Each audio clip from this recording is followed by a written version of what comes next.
Sehatra ny fanatanjahantena kosa omaly no natanterahana tetsy amin'ny kianjana Tankatsaka ilay ady baolina lavalava goavana grand défi entina hifaninanana ireo tanorana Atsimondrano izy ity. Tournoi Bertin io no anarany ary lalao anankidimy no natanterahana teny amin'ny kianjana Tankatsaka tamin'ny andron'ny omaly.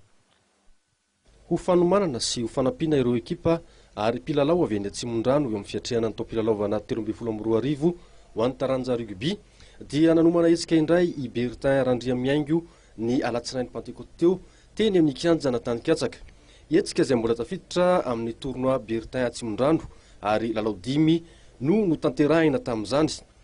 Nisafidy ny ary lalao teny tosy araka izany no mpankafy baolina lavalava avy eny Atsimondrano raha ny fandehanana mitsangatsangana no tena nahasarika ny maro rehefa alatsinainy Pentecote toy izany. Fiaonana fiantsindra na grand défi no natao ka dia samy nitolorana amboara sy fitaovana ireo mpandresy. Izao hetsika izao moa dia natao no ny fangatahan'ireo tanora avy eny amin'ny manodidina taoriana ny favitahan'ny famaranana tamin'ny taranja rugby ho an'ny tournoi Bertin dia voatery andro ny fanombohan'ny taopilalaovana ho an'ny section indray izay vao afaka hiakatra kianja izy ireo raha tsy nisy ity hetsika ity. Toy izao ny voka-dalao tamin'izany hetsika izany teo amin'ny sokajy fahatelo na ny 3e division HTM nampiondrika ny FTFAI tamin'ny isa 7 teo amin'ny sokajy faharoa 2e division ny ZAM manandresany 3FB tamin'ny isa 4 ny Énergie nampiondrika ny FTFAI tamin'ny isa 5 ary ny sokajy voalohany na ny 1e division ny 15 frères nandresy ny 15 FA tamin'ny isa 25.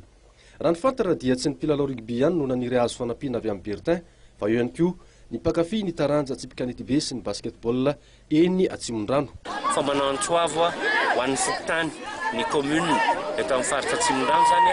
izay karakara ny pétanque aloha indrindra izay efa ho atomboka etỳ amin'ny faritra manodidina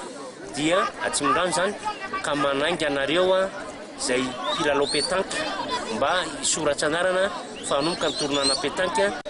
faharoa farany dia ny amin'ny sport collectif ihany dia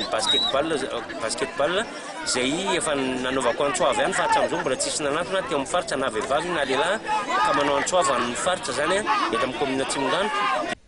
Fanindrina izay novaliany avy hatrany araka izany dia miantso ireo tanora mpilalao basket sy tsipikanety be ny tenany mba ahafahana manao fandaminana amin'ny fikarakarana hetsika mifanandrify amin'ny taranjan'izy ireo. Ankoatr'izay dia mitohy sy mandroso hatrany ny fifaninanana eo amin'ny taranja baolina kitra. Ny alahady izao no tanterahana ao amin'ny kianja eny Karobato ny lalao famaranana ho an'ny sokajy senior taoriana ny sokajy vétéran. Ankilan'izany rehetrarehetra izany dia efa hiditra amin'ny dinga famaranana avokoa ireo tournoi 26 juin rehetra any amin'ny faritra